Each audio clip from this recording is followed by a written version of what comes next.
নির্বাচন আসলে এই সমস্ত এমপি মন্ত্রী এই সমস্ত নেতারা মাথায় টুপি দিয়া হাতে তসবি নিয়া মসজিদে গিয়া মাদ্রাসায় গিয়া দোয়া চায়, মসজিদে নামাজ পড়ে জুমার বয়ানের সময় কথা বলে, তারা বলে আমরা মদিনা সনদে দেশ চালাবো, কোরআন সুন্নাহ অনুযায়ী দেশ চালাবো। আর এই সমস্ত নেতারা যখন ক্ষমতায় আসার পরে তারা কোরআন সুন্নাহর বিধানকে মধ্যযুগীয় বলে কটাক্ষ করে, তারা কোরআন সুন্নাহর বিধানকে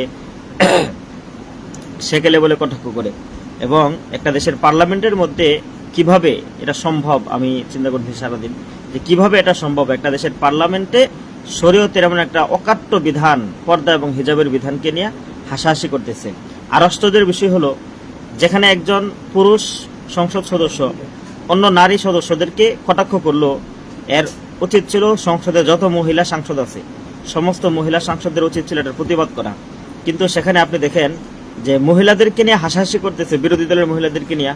সেখানে সরকারি দলের মহিলা এমপি যারা, তারাও তো মহিলা, নারী জাতি, নারী হওয়ার জায়গা থেকে তাদের উচিত ছিল মহিলাদের পক্ষ নেওয়া, কিন্তু তারা মহিলাদের পক্ষ না নিয়ে তারা এখানে সরকারি দলের যে সাংসদ আছে তার পক্ষে তারা মহিলাদেরকে যেন হাসাহাসি করতেছে। তো এই যে নারীগুলো যারা, এদের অনেকে আছে যারা আবার নারীর অধিকার নিয়ে কথা বলে, নারীর মর্যাদা নিয়ে কথা বলে, নারীর সমান অধিকার নিয়ে কথা বলে, নারীর পোশাকের স্বাধীনতা নিয়ে কথা বলে।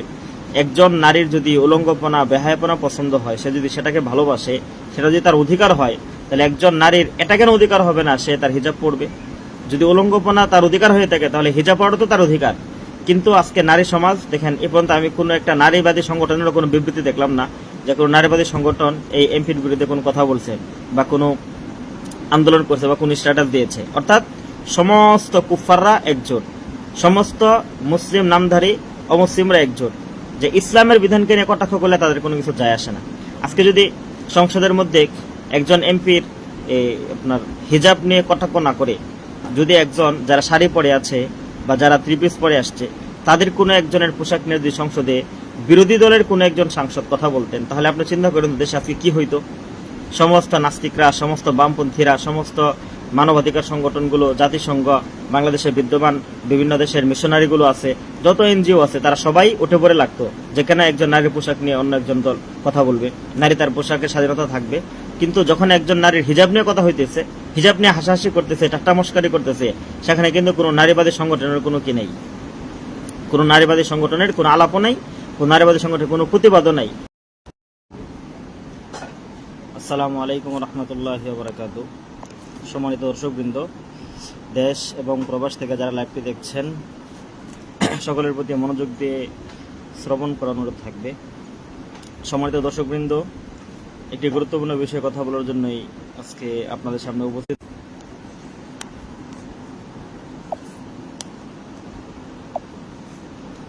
সম্মানিত দর্শকবৃন্দ, একটি গুরুত্বপূর্ণ বিষয়ে কথা বলার জন্য আপনাদের সামনে উপস্থিত হয়েছি।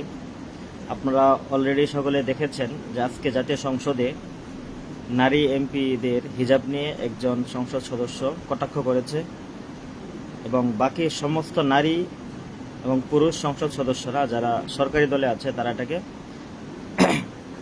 এটা নিয়ে তারা হাসাহাসি করেছে। তো এটা আমরা স্পষ্ট জানি, হিজাব শরীয়তের অকাট্য বিধান।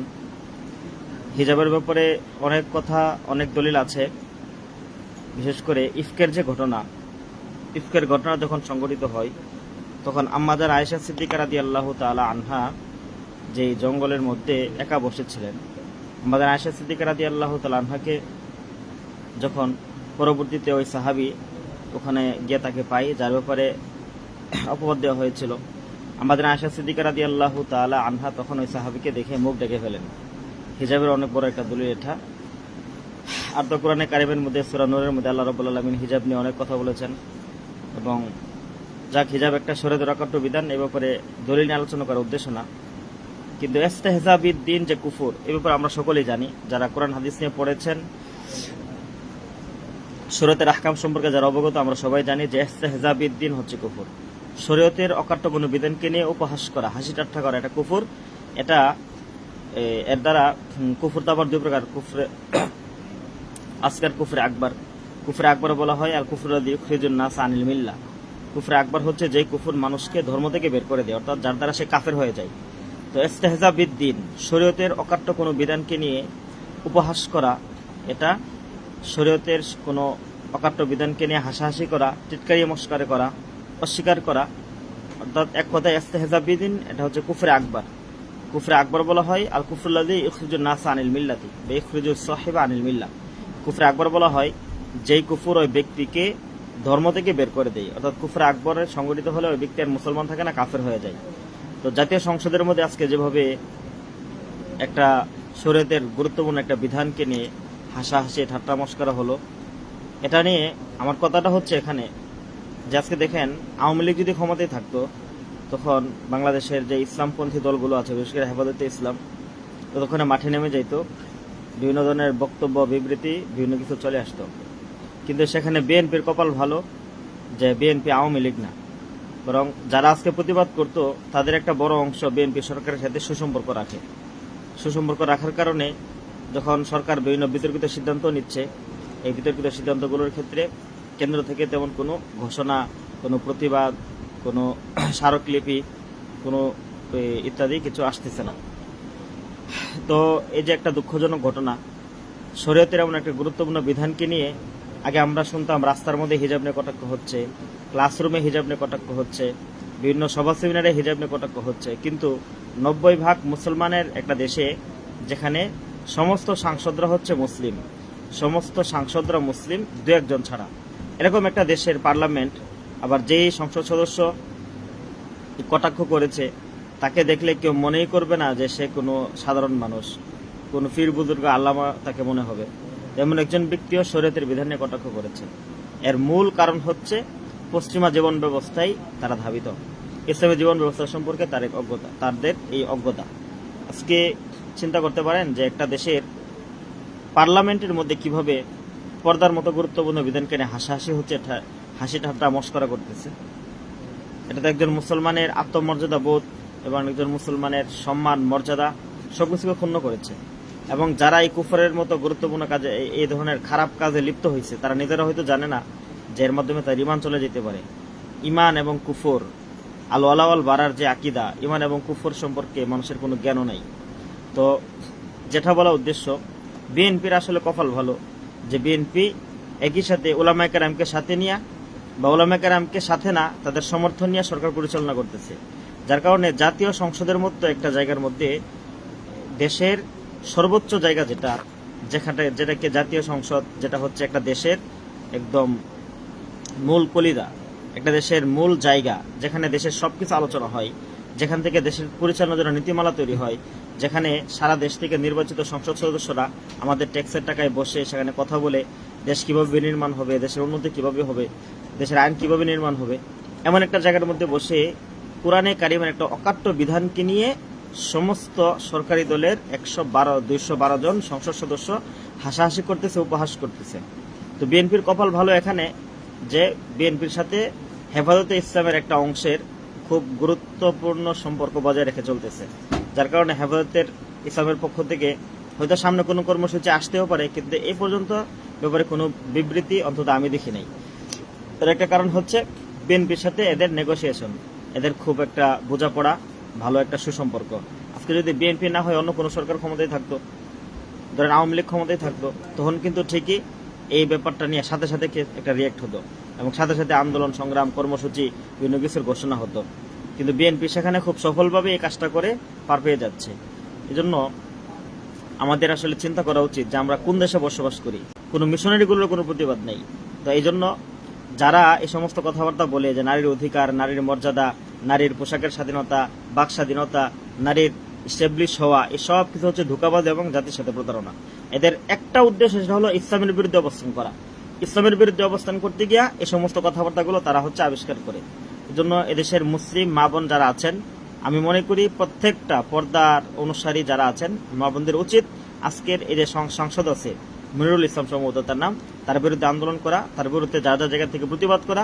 সে যেন আর কোনোদিনই বাংলাদেশে যেন কোনো এমপি, কোনো মন্ত্রী, কোনো সাধারণ শিক্ষক, কোনো একজন ব্যক্তি পর্দার বিধানকে নিয়ে কটাক্ষ করতে না পারে।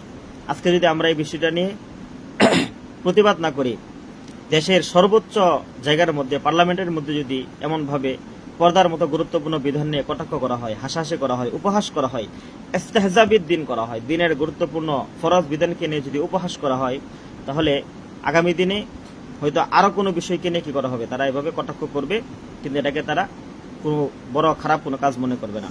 এজন্য প্রত্যেকটা ইমানদার মুসলমানের উচিত এই বিষয়টার প্রতিবাদ করা। এবং আমি মনে করি বাংলাদেশের যে সবচেয়ে বড় অরাজনৈতিক সংগঠন আছে হেফাজতে ইসলাম, হেফাজতে ইসলামের কেন্দ্রীয় কমিটির বা একটা অংশের সাথে যদিও বিএনপি সরকারের ভালো সুসম্পর্ক আছে, সুসম্পর্ক থাকুক আর না থাকুক, এই জায়গা থেকে হেফাজতের উচিত প্রতিবাদ করে যাওয়া, যেন সরকার বুঝতে পারে যে এখানে ইসলাম বিরোধী কোনো কাজ হলে হেফাজতে ইসলামের নেতারা আগে যেমন আওয়ামী লীগকে কোনো কিছু করার সুযোগ দেয় নাই এবং যে কোনো কাজে আওয়ামী লীগকে বাধা দিয়েছে, শরীয়তের ব্যাখ্যা জাতির সামনে তুলে ধরেছে, এই বিষয়টা যেন তুলে ধরা হয়। আজকে যদি আমরা এই জায়গার মধ্যে ব্যর্থ হই, একটা দেশের পার্লামেন্ট ভবনের মধ্যে যদি একটা শরীয়তের একটা গুরুত্বপূর্ণ পর্দার বিধানকে নিয়ে হাসাহাসি করে, ঠাট্টা মস্করা করে, উপহাস করে, আপনি চিন্তা করেন এর চেয়ে দুঃখের আর কি হতে পারে।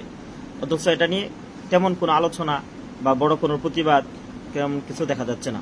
এজন্য আমি আমার যারা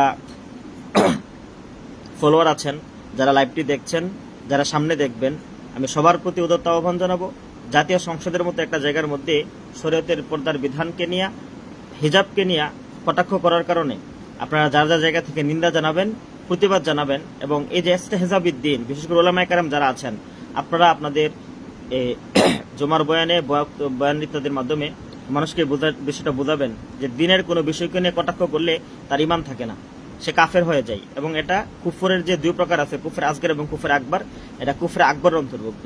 কোনো ব্যক্তি যদি দিনের কোনো বিষয়কে নিয়ে কটাক্ষ করে, হাসাহাসি করে, উপহাস করে, মস্করা করে, টিটকারি করে, ইস্তেহজাবিদ্দিন করে, এর মাধ্যমে ওই ব্যক্তিটা আর মুসলমান থাকতে পারে না, সে কুফরে আকবরে লিপ্ত হওয়ার কারণে দিন থেকে বের হয়ে যায়, ইসলাম থেকে খারেজ হয়ে যায়, অর্থাৎ সে কাফের হয়ে যায়। এজন্য ঈমান এবং কুফরের যে পার্থক্য আছে, ঈমান এবং কুফরের পার্থক্যগুলো আমাদের ওলামায়ে কেরামের দায়িত্ব সাধারণ মানুষকে বোঝানো। আর এই বিষয়টার অগ্রিম প্রতিবাদ জানায় রাখলাম। আগামী দিনে এই বিষয় নিয়ে আমরা আরো কথা বলবো ইনশাল্লাহ। সরকারে যেই আসুক, যারাই ক্ষমতায় থাকুক, ইসলামকে চ্যালেঞ্জ করবে, কোরআনের কোনো বিধানকে চ্যালেঞ্জ করবে, কোরআনের কোনো বিধানকে নিয়ে কটাক্ষ করবে, জাতীয় সংসদের মধ্যে একটা জায়গার মধ্যে হাসাহাসি করবে, ঠাট্টা বিদ্রুপ করবে কোরআনের বিধানকে নিয়ে। আর এই এমপি মন্ত্রীরা আবার যখন নির্বাচনের সময় আসবে, তখন মাথায় টুপি দিয়ে আবার তারা মসজিদে এসে আমাদের কাছে ভোট চাইবে, তারা মদিনা সুন্নতের কথা বলবে, কোরআনের কথা বলবে, রাসূল সাল্লাল্লাহু আলাইহি ওয়াসাল্লামের আদর্শ বাস্তবায়নের কথা বলবে। আর নির্বাচিত হওয়ার পরে তারা এদেশের মুসলমানের ভোটে নির্বাচিত হয়ে, মুসলমানদের নারীদের ভোটে নির্বাচিত হয়ে, মা বোনদের ভোটে নির্বাচিত হয়ে পার্লামেন্টে গিয়ে আবার মা বোনদের পর্দার বিধানকে নিয়ে হাসাহাসি করবে। এটা যেন এদেশে কোনো এমপি মন্ত্রী করার দুঃসাহস দেখাতে না পারে। যেন আমাদেরকে সচেতন হতে হবে, আমাদেরকে আমাদের জায়গা থেকে প্রতিবাদ জারি রাখতে হবে। আরেকটা বিষয় আমি ওলামায়ে কেরামকে বলি, সেটা হচ্ছে এই যে সে এটা করছে, এর কারণ হচ্ছে শরীয়তের বিধানের প্রতি তার কোনো আজমত নাই এবং শরীয়তের বিধানের প্রতি তার কোনো গুরুত্ব নাই। সে জেনারেল শিক্ষায় শিক্ষিত হওয়ার কারণে, যদিও মুসলিম প্রধান দেশে থাকার কারণে মুখে দাঁড়িয়ে রাখছে অথবা নামাজ পড়ে নিজেকে ধার্মিক হিসেবে জাহের করে, কিন্তু তার ভিতরে জাগতিক শিক্ষার বা পশ্চিমা শিক্ষা ব্যবস্থার যে কুফল, পশ্চিমা শিক্ষা ব্যবস্থার যে তার ভিতরে আসর এবং প্রভাব, সেই কুফল, আসর এবং প্রভাব তার ভিতরে পুরোপুরি রয়ে গেছে। এজন্য মুখে দাঁড়িয়ে থাকা সত্ত্বেও সে শরীয়তের বিধানকে নিয়ে কটাক্ষ করতেছে। এজন্য সমস্ত ওলামায়ে কেরামের উচিত যার যার জায়গা থেকে শরীয়তের বিধানকে নিয়ে কটাক্ষ করার কারণে এই জাহেল এমপির ব্যাপারে ফতোয়া দেওয়া, যে সে এটাকে কটাক্ষ করার কারণে, উপহাস করার কারণে শরীয়তের ফতোয়া অনুযায়ী তার উপরে কি ফতোয়া বর্তায়, সেই কাফের হয়েছে কিনা, এবং ইস্তেহজাবি দিন করার কারণে তার উপরে কি হুকুম আসে শরীয়তের পক্ষ থেকে, এটা যাদের সামনে স্পষ্ট করা। এবং আমি সমস্ত যারা নারীবাদী সংগঠন আছে, যারা বামপন্থী আছে, আপনারা যারা নারীদের স্বাধীনতার কথা বলেন, পোশাকের স্বাধীনতার কথা বলেন, বাক স্বাধীনতার কথা বলেন, আজকে নারীদের পোশাক নিয়ে, একজন নারী যদি খোলামেলা পোশাক পরা তার অধিকার হয়, তাহলে কোনো নারী তো হিজাব পরাটা তার অধিকার। এই জন্য যে নারীরা হিজাব পরেছে, খোলামেলা নারী পোশাক যারা পরে, তাদেরকে নিয়ে কথা বললে যদি যে কথা বলে তাকে দোষারোপ করা হয়, তার নিন্দা করা হয়, প্রতিবাদ করা হয়, আজকে একজন সংসদ সদস্য যেভাবে নারীদের, বিরোধী দলের এমপি নারীদের হিজাব নিয়ে কটাক্ষ করেছে, এর জন্য আপনাদেরও উচিত, আপনারা যদি সঠিক কথা সমাজের মানুষের কাছে বলতে চান, তাহলে আপনাদের উচিত হবে এই বিষয়ে প্রতিবাদ করা। একজন নারী খোলামেলা পোশাক পরা যদি আপনাদের সে তার অধিকার হয়ে থাকে, তাহলে হিজাব পরাটা তার অধিকার। খোলামেলা পোশাক পরাটাকে যদি আপনি সমর্থন করেন, হিজাব পরাকে আপনার সমর্থন করতে হবে। আপনি যদি মানুষ হয়ে থাকেন, আপনার মধ্যে মানবিকতা থাকে। এজন্য হেফাজতে ইসলামের যারা দায়িত্বশীল আছেন, আশা করি অবশ্যই এটা আপনারা দেখেছেন এবং এ বিষয়ে আপনারা পদক্ষেপ নেবেন। শরীয়তের বিধান নিয়ে আজকে একটা দেশের পার্লামেন্টে যদি এভাবে হাসাহাসি হয়, তখন এই বিষয়টা অন্য সমস্ত মানুষের কাছে স্বাভাবিক হয়ে যাবে। তখন আগামীকাল দেখবেন রাস্তার মোড়ে শরীয়তের বিধানকে নিয়ে হাসাহাসি করা হচ্ছে। দেখবেন কোনো কলেজের, কোনো স্কুলের, কোনো হাই স্কুলের, কোনো মাদ্রাসার, কোনো আলিয়া মাদ্রাসার এই এই সমস্ত জায়গাগুলোর মধ্যে শরীয়তের বিধিবিধানকে নিয়ে হাসাহাসি করা হবে, কটাক্ষ করা হবে, তখন আমাদের জন্য আরো বেশি উদ্বেগ এবং উৎকণ্ঠার বিষয় হয়ে দাঁড়াবে। আজকে জাতীয় পার্লামেন্টে দেশের সংসদের মধ্যে পর্দার বিধানকে নিয়ে হাসাহাসি উপহাস করার কারণে এখন থেকে যদি আমরা এই বিষয়টা নিয়ে প্রতিবাদ জারি রাখি, তাহলে সরকার বাহাদুর যারা আছে তারা অবশ্যই সতর্ক হবে যে না, এই ধরনের কাজ করা যাবে না।